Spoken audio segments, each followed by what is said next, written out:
Hello, everyone. Welcome to today's webinar. Welcome to the very first Millennium Fellowship webinar of the class of 2022.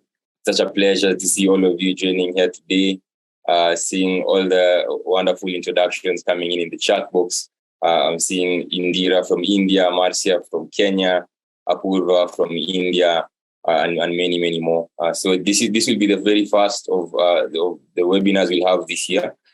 Throughout the course of the semester, between August to December, we'll have somewhere between 20 to 30 global webinars, inviting speakers from all across the social impact spectrum to share their learnings and to share their advice with you all as you kick off your social impact journey.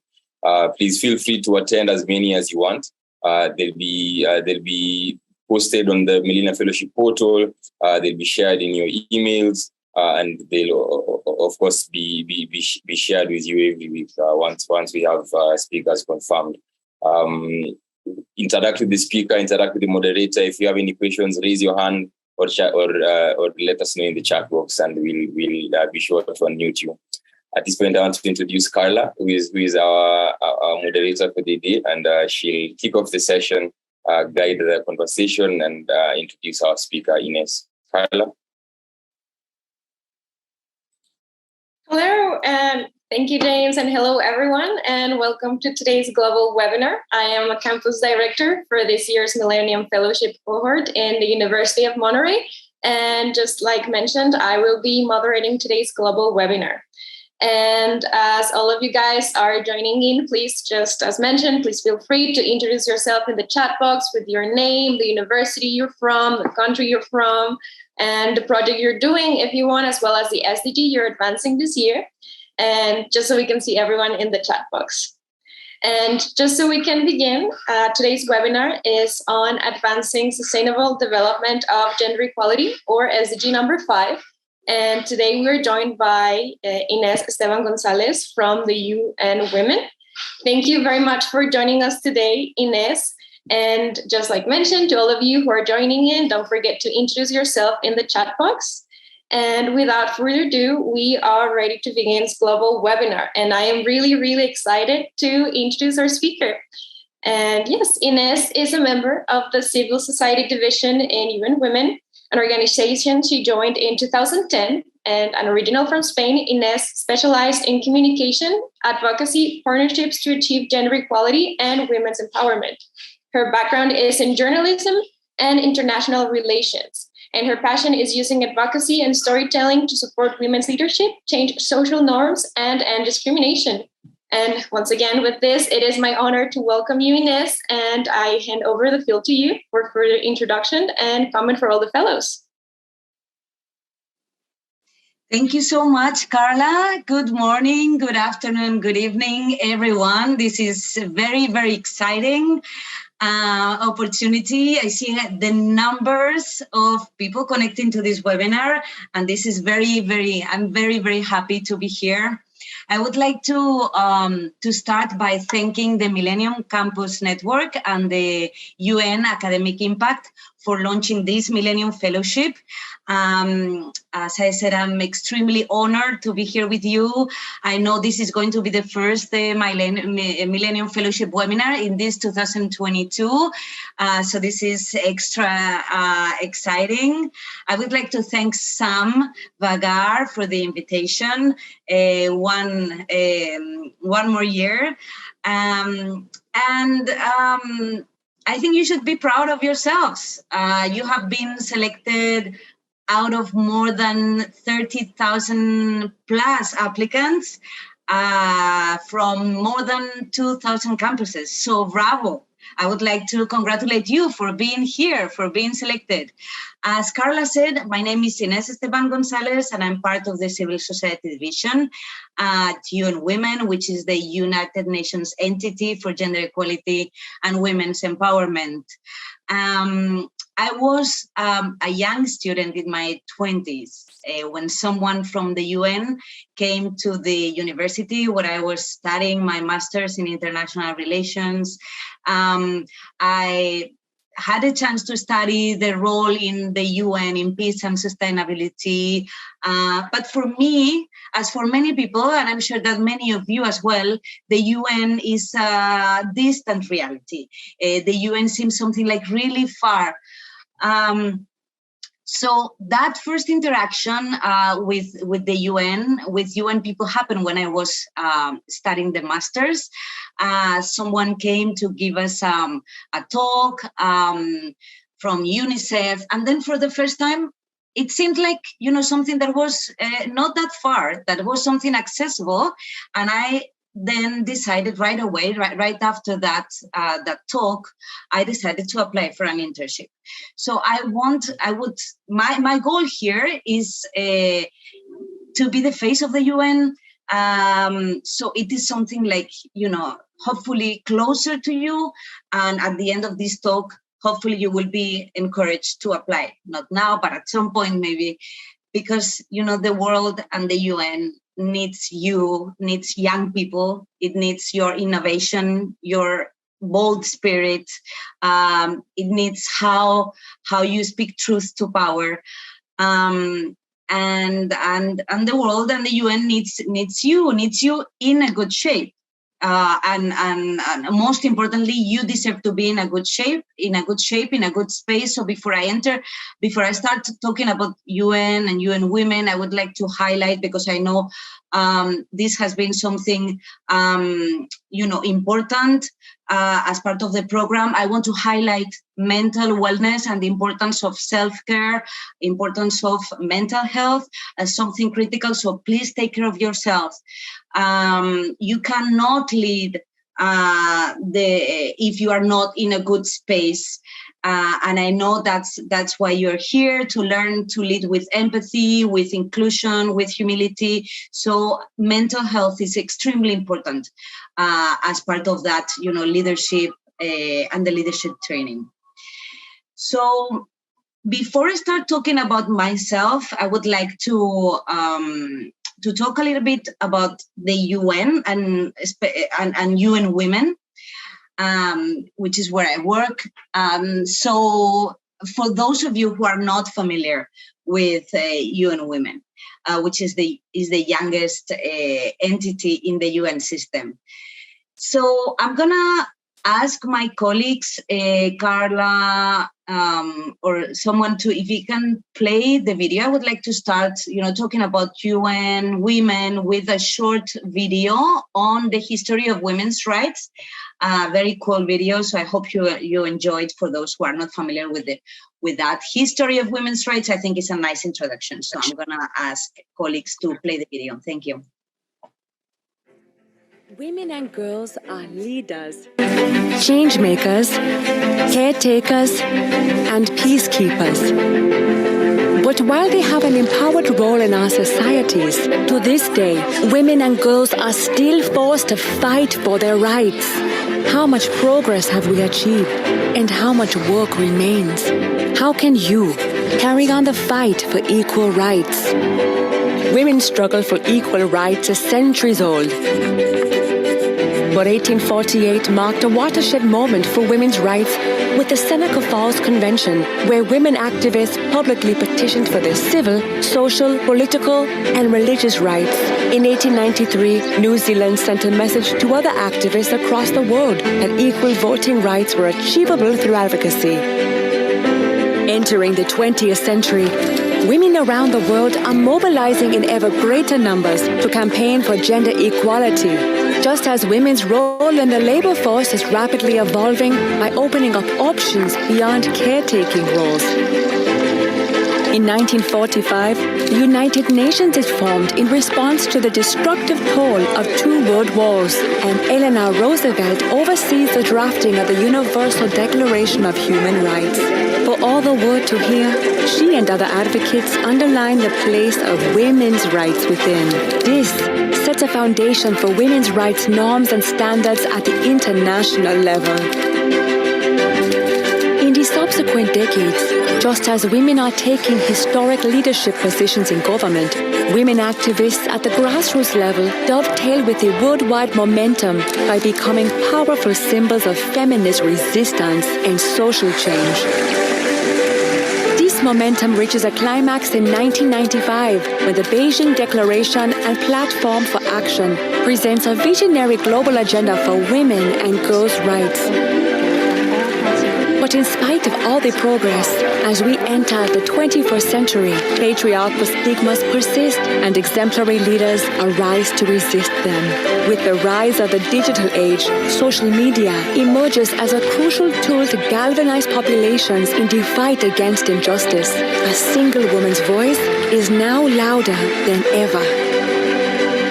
Grassroots activists trigger social movements online and offline, from cities to villages, inspiring future generations of women and girl leaders. After relentless campaigning, these movements generate changes in policy that signal a true shift in international attitudes and practice towards equal rights. Where are we now? A quarter century after the Beijing Declaration, women and men must mobilize together to overcome the remaining obstacles to gender equality. They must fight for an end to gender-based violence, for access to healthcare, for equal pay, and for equal participation in political life. The ink isn't dry. Be a part of generation equality, and let us continue to write history together.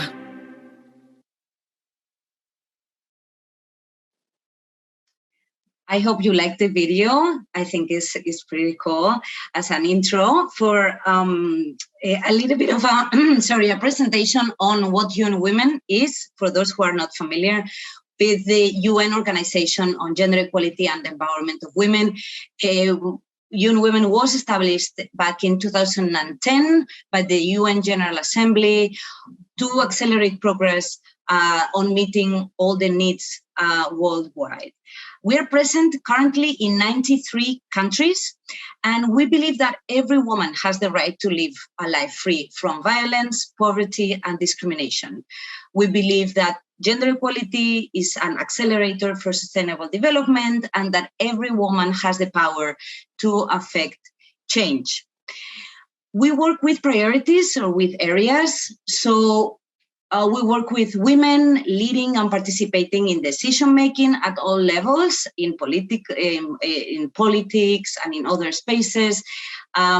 We also work on women to make sure that they are economically empowered, income security, decent work, equal pay for equal work, and that they benefit from development.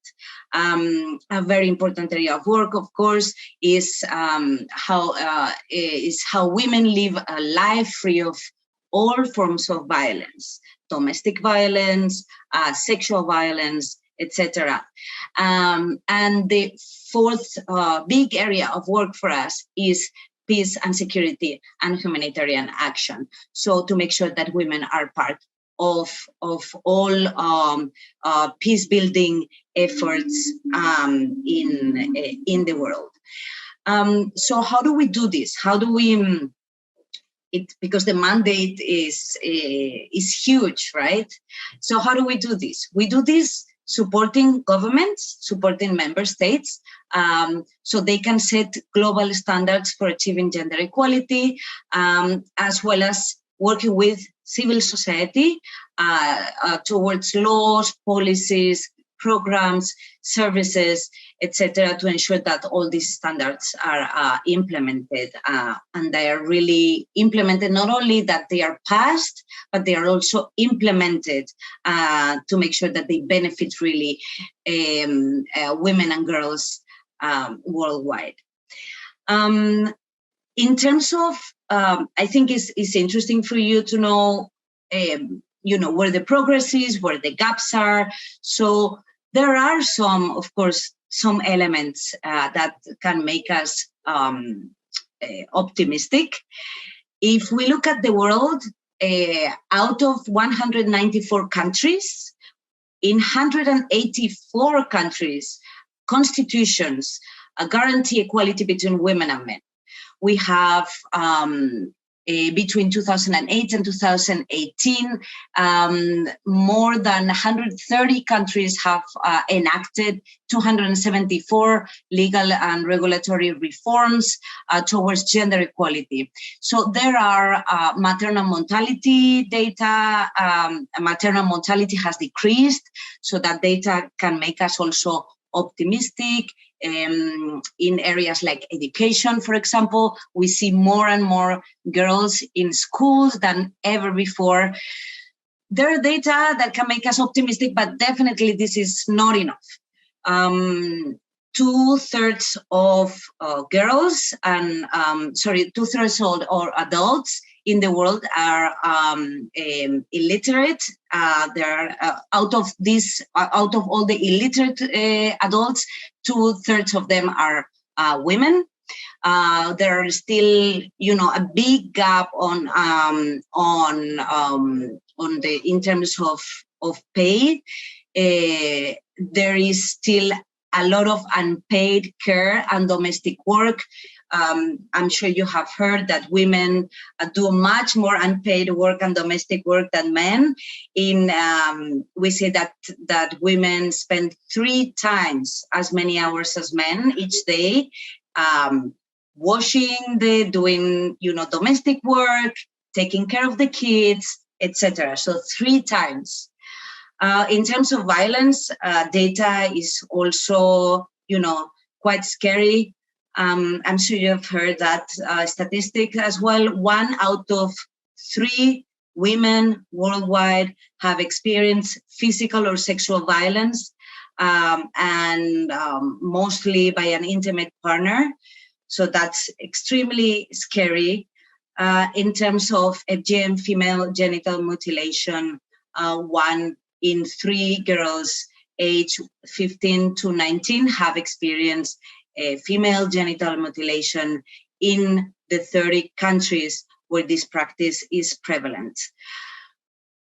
It is definitely not enough. I could continue to talk about, employment and family and challenges regarding sexual orientation and gender identity. If you're interested, there will be a time in a bit for questions. So if you're interested, I can deep dive into one of these topics.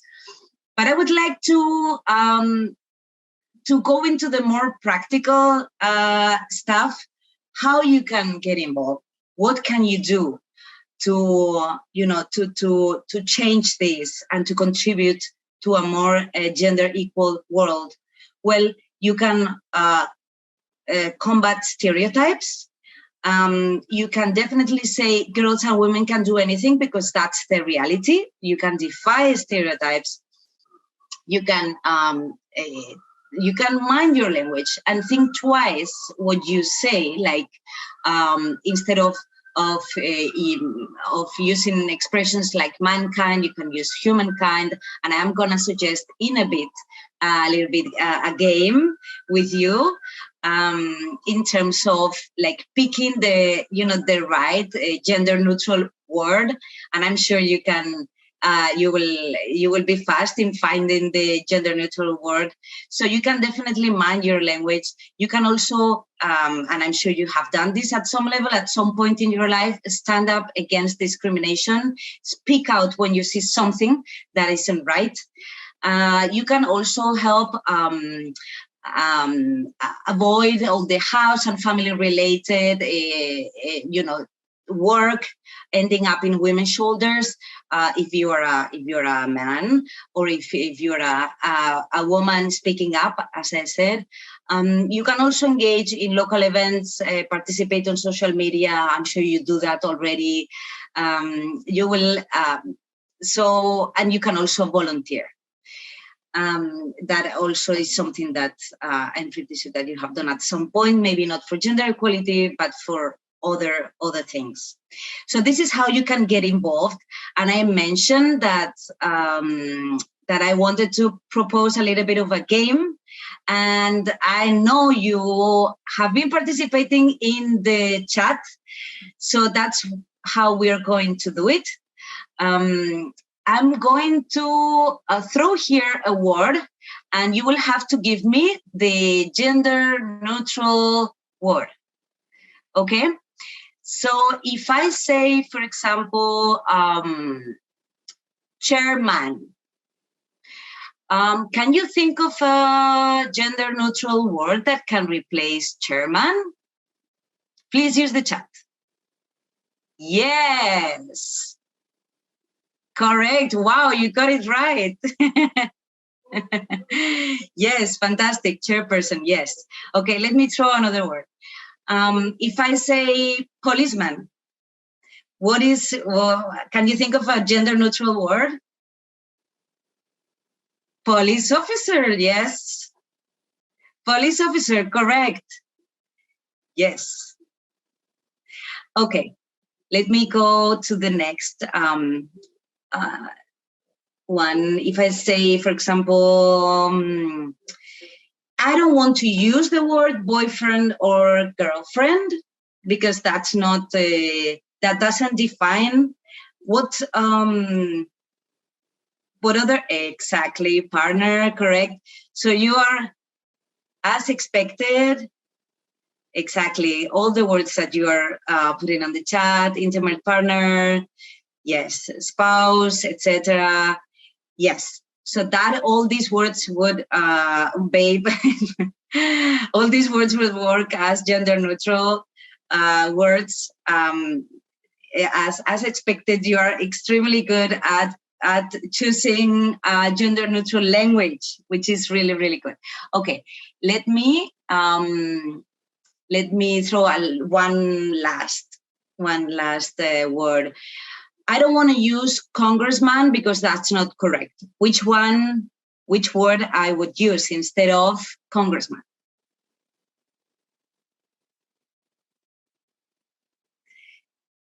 Yes, Congress. We can say, okay, congressperson, congressmember. Or I could use legislator, which is also a gender neutral word, legislator.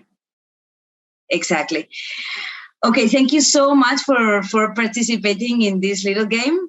I hope you like it.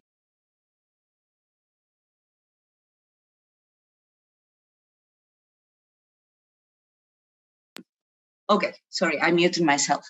Thank you so much for the participation, and I'm gonna end this little presentation on UN Women with this game, and completely open. I think the most interesting part of these sessions is always the Q&A with participants.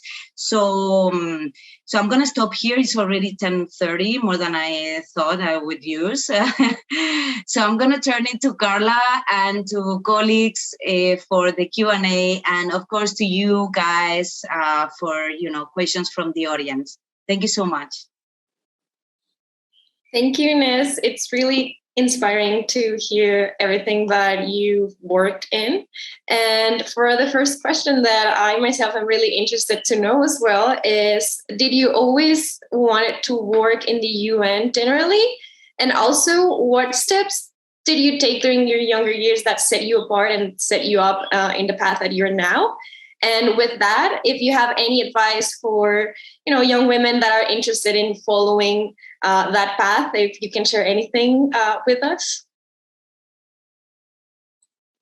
Sure, thank you, Carla. Yes, so really, I was a journalist in Spain in my early 20s and mid 20s. So at that time, I wasn't thinking of being part of the UN, as I said, because as I said at the beginning, the UN was, something like a distant reality. And then I studied my master's in international relations, and I came, someone from the UN, a group of people came to give us a talk. And that's where I think, okay, so this is the same way I'm here talking about what did I do, like what kind of steps I followed. So they explained to me what kind of steps they followed to enter the UN, and then I was like, okay, so maybe I can try this. And I felt like really hopeful and empowered, and it is not as difficult as it seems. So yes, I mean, that I think thinking that, you know, it is not a distant reality, thinking that yes, I can contribute. If I study and it is something, of course, that you will have to compete in terms of like maybe an interview and submit your CV and etc. But the way I did it is, which may work for you, is to start with an internship. So my first step was, okay, so after the talk, then I went to the website and I was like, okay, so let me see if I can find an internship as the starting point. I found one, which was one of these like annual secretariat internships.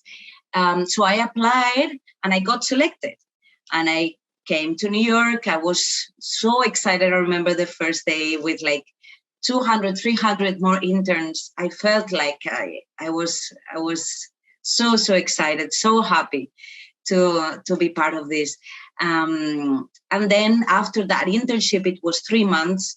And I know it's not always easy in terms of financially, because, you know, you have to live in New York. New York is expensive, but you can share the apartment, and you can, there are ways to connect with other interns, etc., and, you know, to make your life a little bit easier in terms of, and less expensive.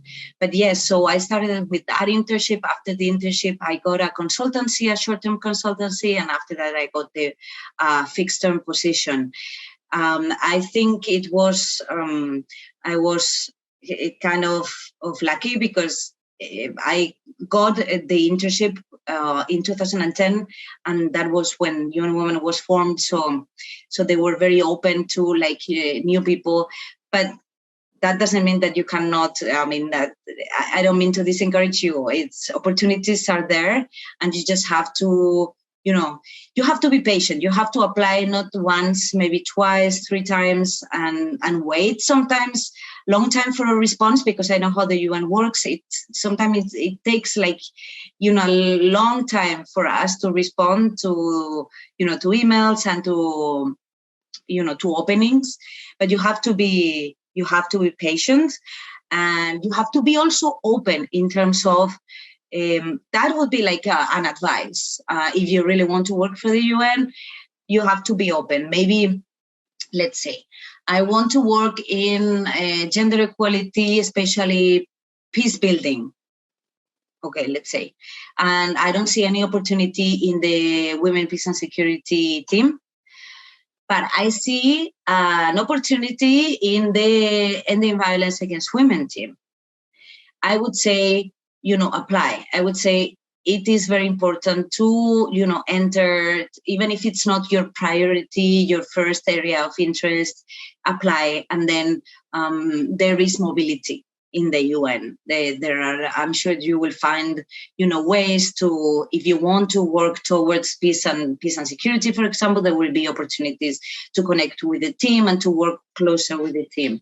So yes, I mean, be open to, as I said, be open, have your and think also out of the box in terms of opportunities, etc. And that would be the advice that I would give, Carla. Thank you so much. I really think it's a great advice, and yes, I'm really excited to hear, you know, everything that you had to tell us. And just before we go over to the open questions part, one last question is, and I'm sure you have a great answer for this, is what is your favorite thing about working with UN Women? My favorite thing is, it may sound like a cliche, but it's really not, is the people. Is the people that I work with, my colleagues, because you won't see people as passionate for the mandate as, you know, people working for UN Women. We are truly, truly passionate. about the mandate. We really believe in the mandate, in the need to work towards gender equality, in the how transformative gender equality is for societies. So I would say yes. I would say how passionate people are on the mandate, despite all challenges, because we are the youngest entity in the UN system. We are not well funded at all. We don't have a lot of money, so our resources are always scarce. But we women know how to work with little money, with scarce resources, and I think that doesn't mean that we have to do it. We work towards mobilizing resources every day, and I'm sure we will get there. We will get there soon. But yes, I would say despite all challenges, we are very, very passionate in our work. That sounds like a really great experience. And thank you so much for this. I'm really inspired by hearing you and all of you had to share. And so, right now we're moving to the open question part of this webinar. And so to all of the fellows that are on this session, please let us know your question in the chat box. And don't forget to include your name, university, and the country you're from. And we will start taking the questions. Okay, let me just see the questions in the chat box.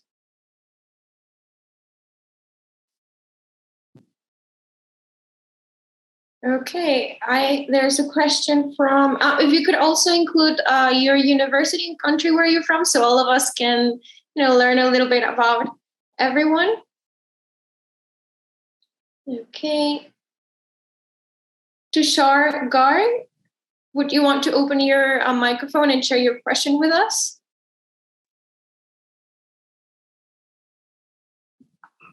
Hi, thanks, Ines, for your talk. So my question is, you talked about how women are expected to do home chores and take care of the children. So do you want to differentiate it for me in terms of culture and what is socially expected out of them, and how that might just lead to gender discrimination? How do we differentiate that and make it better for our women?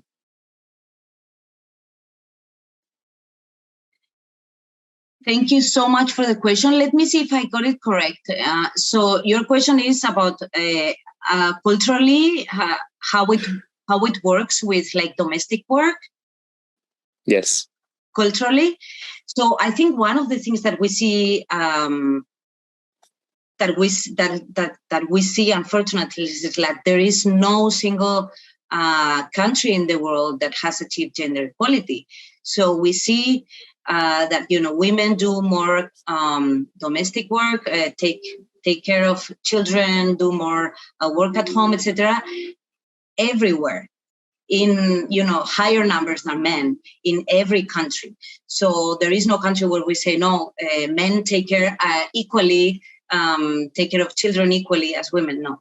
So I think yes, you are absolutely right in terms of how we tackle all these issues, how we change social norms, because at the end of the day, yes, of course, we can and we should support equal parental leave, for example, so men have the chance and also the obligation to take care of kids as equally as women. But I think laws are not enough. So you have to also work on the social aspect, how we change behaviors, how you change social norms, how you tell men, okay, you deserve the opportunity to take care of your kid. It's a joy. Take the opportunity. This won't make you less man. This won't affect your manhood. The opposite. This will your masculinity is what we call new masculinities, right? So it is definitely something that I think it changes in every culture, so we'll have to explore like different approaches depending on the cultural context. But yes, I mean, it is something that that has to do with social norms and with cultural defining stereotypes and challenging stereotypes, etc. But I would say there is no one size fits all. It depends on the cultural context and social context. Tell me if I answer your question. Yes, you did. Thank you. Thank you, Tushar. Thank you, Ines, for answering this question. And now following with the open question, Arundhati Rai, if you can share with us a little bit about yourself, where you're from, your university, and then follow up with the question for Ines.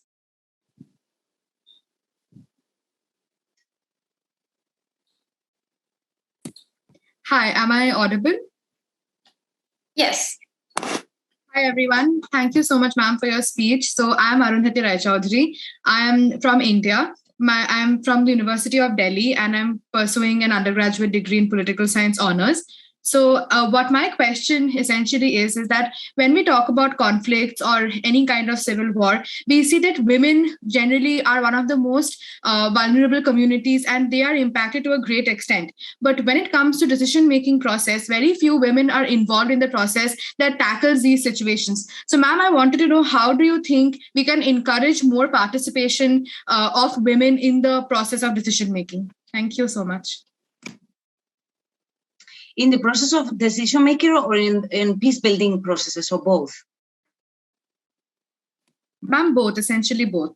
Okay, thank you so much for your question, Arundhati. As I said, this is an extremely important, area of work for us, which is peace and security, and in terms of leadership and participation.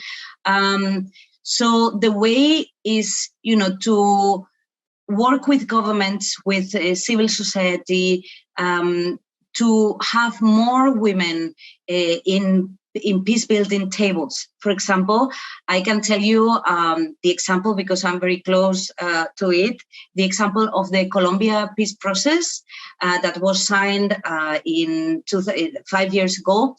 And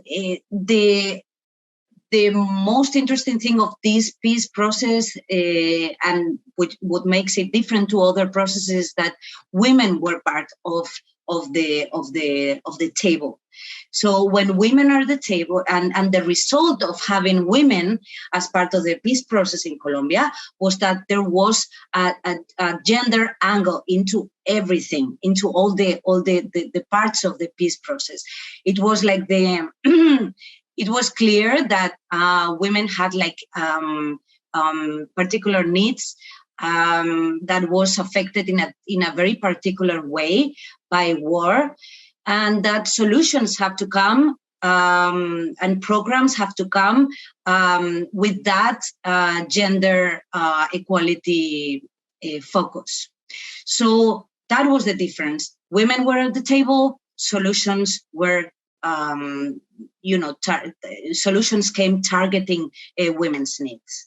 So that, I would say that's the, that would be one of the things. And of course, in terms of how do we have more women decision making is, by working with also, I think working with governments, with parliamentarians, with private sector. I think women in companies as part of the boards is also something that is extremely important.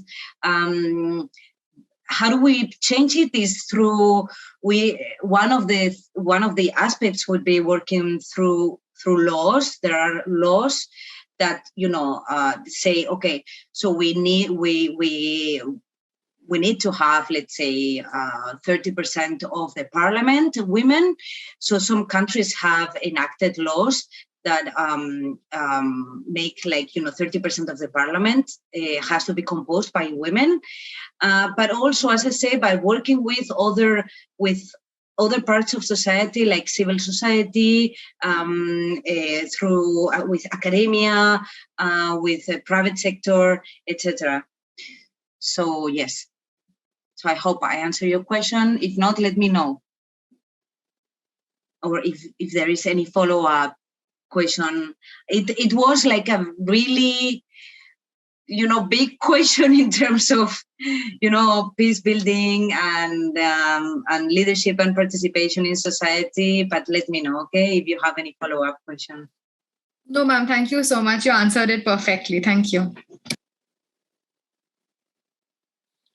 Thank you to both of you for the question and Ines for answering it. And just before we finish, one last question. I see Cubiciteria had their hand raised up. If you could turn on your camera and share with us the question that you have. And please introduce yourself to everyone.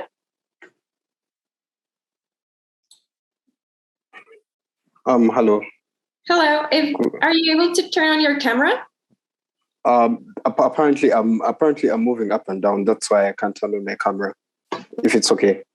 Yeah, it's okay. So if you could introduce yourself and let us know what your question is. Okay, so I am Kubitikeria Cedric. I study in Uganda Christian University. That's in Uganda. And my question to Mrs. Gonzalez is, okay, she talks about female genital mutilation, and my question was, if let's say we have a society or we have a group of people that say we carry out female genital mutilation, and this is how we have, and this is how the thing has been. It's a cultural thing basically. So my question to her is: do you force them to believe that it is a wrong thing, or you try and compromise in that area? No compromises here. No, it is something that is violence against women, and there are no compromises at all. It's something that is that should be banned, and is beyond discrimination. Is violence against women. So no, I don't think. I don't think we can do any compromises here. What we do is working with governments, but also with local community leaders. That's a big, part of our work in terms of eradicating female genital mutilation, because that we have seen that this is something that is culturally is deep in some cultures. So the way we have been working towards eradicating FGM is through local community leaders and also faith leaders, etc., that are really influential in their communities to say, okay, this is not acceptable. So yes, that would be my, as I read in one of the comments, it's horrifying. It's absolutely horrifying.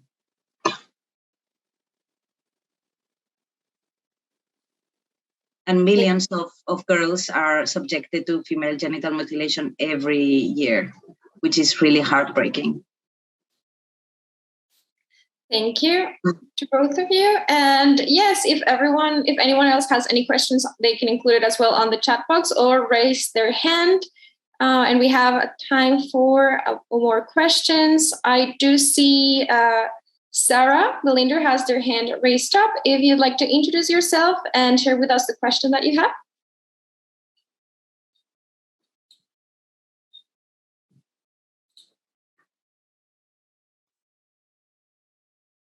Hello, Sarah.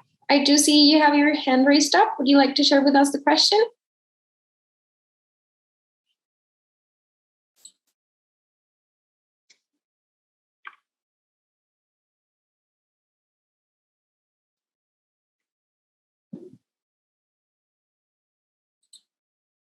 Hi.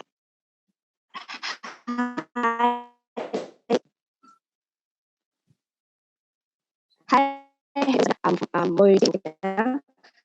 My family is 5, and I wanted to ask. I don't know if it's me, it's breaking. How do you? Yes, I believe there's issues with the audio. Sorry, if you could type your question, please. Type your question.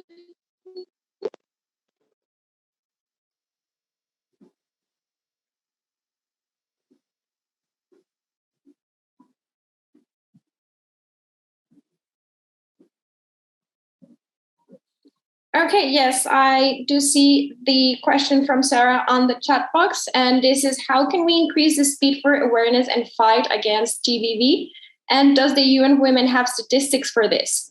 And which approaches have you guys to this fight? Do you work with grassroots organizations for this to get to the communities? So yes, absolutely. We work with grassroots organizations, with civil society organizations, with grassroots present in the communities. Of course, this is the I think is the fastest way, a more practical way to fight violence against women, which is one of our priorities. And how do we speed up? Well, that's the SDGs are supposed to be the way to speed up, all this work, to work in a faster way. With the, bad news is that the COVID-19 pandemic has slowed down a little bit all this, and I'm sure you have heard that during the lockdowns and the pandemic, a shadow pandemic that we call is, the violence against women increased. But we are still optimistic. We work with advocacy. We work with laws, norms, and policies, and etc. to fight against violence against women. And as I said, the SDGs are a way to accelerate all to accelerate the goals and gender equality and violence against women.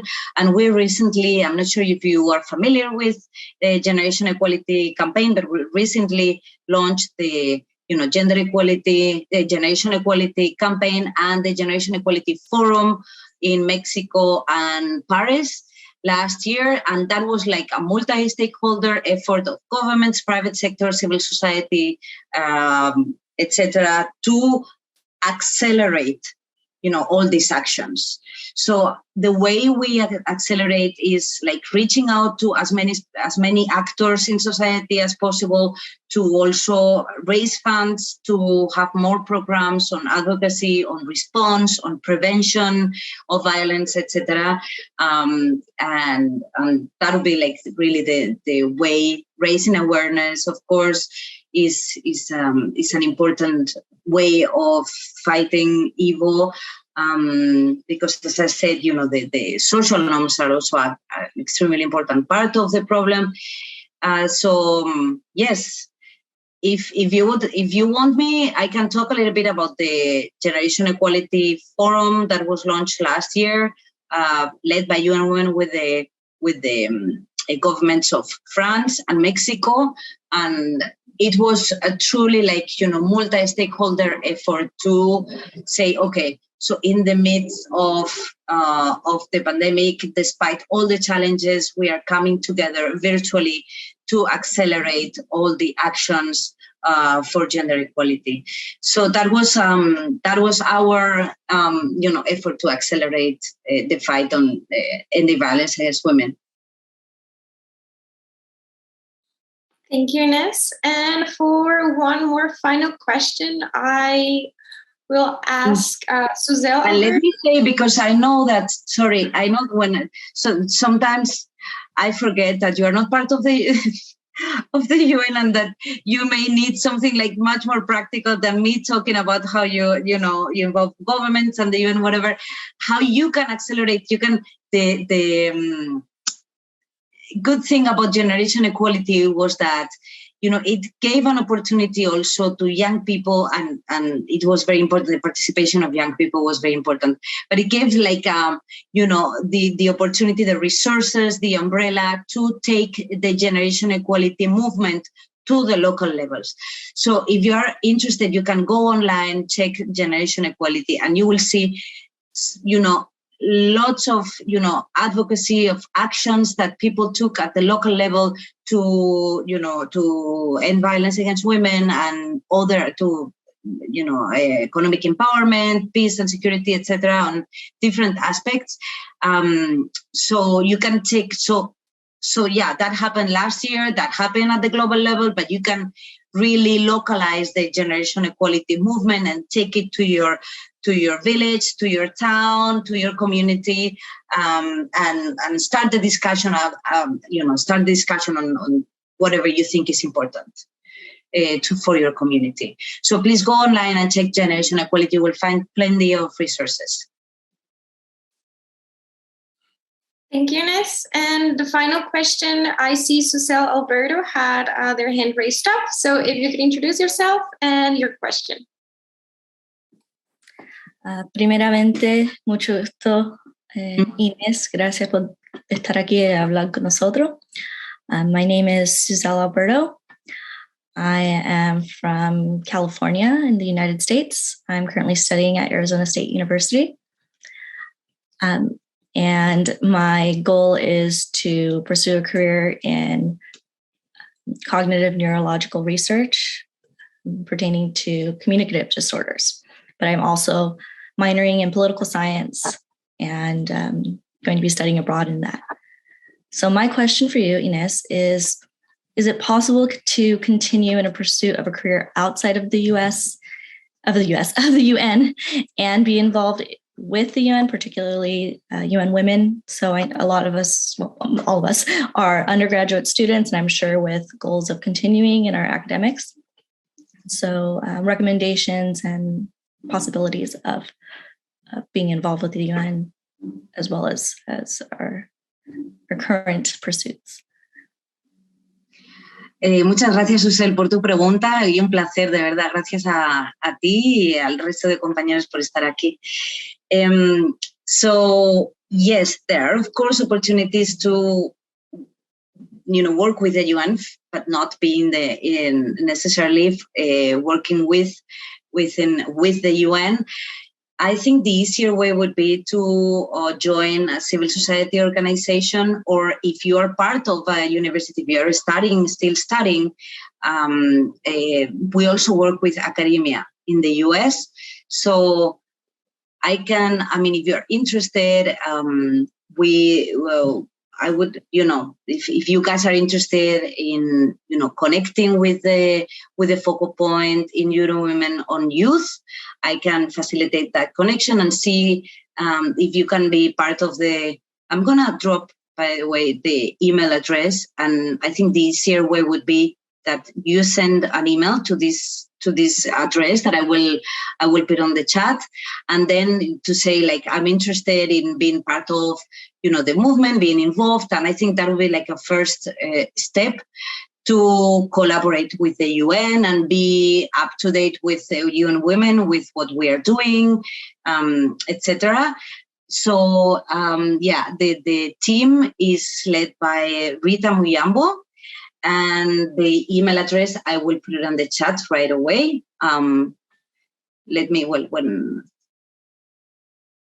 Is youth engagement at unwomen.org.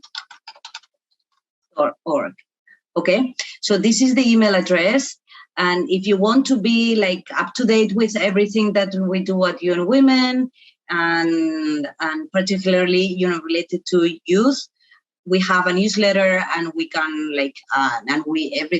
every time that we do something like an event or something that might be of your interest, we send an email. So I think that will be like the easiest way to be connected with us. And as I said, if you still want to do more work, be more involved, then maybe through a civil society organization or something. But I mean, still this platform, I think, is really great. So yes. So here's the email. Please shoot an email. Say that you would like to be involved in, UN Women Youth work and actions. And I'm sure, yes. So Sam has been also, sending the email. Okay, thank you very much. A follow-up question, very short. Would we just use this information to bring it to our university's possibility as a possibly as a club, or would we be allowed to do that? What do you mean? So to use this information from UN Women and implement it into our universities. Like I met with the National Organization for Women when I was in my undergraduate studies, and I brought the club as a National Organization for Women on campus. So you want to like start a new club, or you want to use some of the work that UN Women does to apply it to the club in your university? Yes, just so to have what you do in the UN level at our university to implement equal rights, but still accredit. Absolutely. You know what is interesting is we have the He for She. I don't know if you're familiar with the He for She campaign. Definitely Sam is familiar with it. So He for She is a big movement of like men working for gender equality. And it has really like a lot of engagement from universities, because there are what they call He for She clubs in universities. And this is something that has been working really well. I don't know if you would like to, if you go online to the He for She, and Sam just put the link to the He for She website. You go to the website and check, go to university clubs, you will find all the information, and maybe you can use some of this and take some, put lessons and apply them to your university, to the work that you do. Yeah? Yes, thank you so much. I appreciate all the information you've shared. Of course. Once again, thank you, Ines, for answering the question. Carla, sorry, I would like to, my bad. The email address that I sent before is not the right one. This is the right one. It's Youth Engage. It's not Youth Engagement. It's youth.engage@unwomen.org. Okay? So it is not, yes, thank you, James. It's youth.engage, okay, @unwomen.org. So sorry. It's okay. Thank you, Ines, for sharing that information as well as the email. And we have reached the end of today's global webinar. And so please, Ines, if you have any contact information that you'd like to share for the fellows to get in touch with you, for any questions or anything else that they could get in touch with you for, if you could share it in the chat box. And as well for the fellows, in case you have any social media accounts or LinkedIn profiles that you'd like to share with the rest of us, you can do it through the chat box so we can all connect. And thank you all of you for assisting to this webinar. And once again, thank you, Ines, for sharing your experiences, your advice, and everything that you shared with us today. It was really informative, I believe, for all of us interested in SDG number 5 and getting in touch with UN Women. And thank you for the fellows that asked a question in the QA session as well, and taking the time of coming to the webinar and connect with our global community. And once again, thank you for everyone. And it has been a pleasure to moderate this webinar and to get to meet you, Ines. And I hope you'll have a great day. Thank you, Carla. Thank you, Sam. And thank you, everyone. It has been an extremely interesting session and a pleasure to be with you. And the numbers, wow. I mean, at some point, I think we were like 500 people, 500 participants. So I'm very, very glad. I'm very, very honored to be here. And yes, thank you and have a great day. You too. Thank you.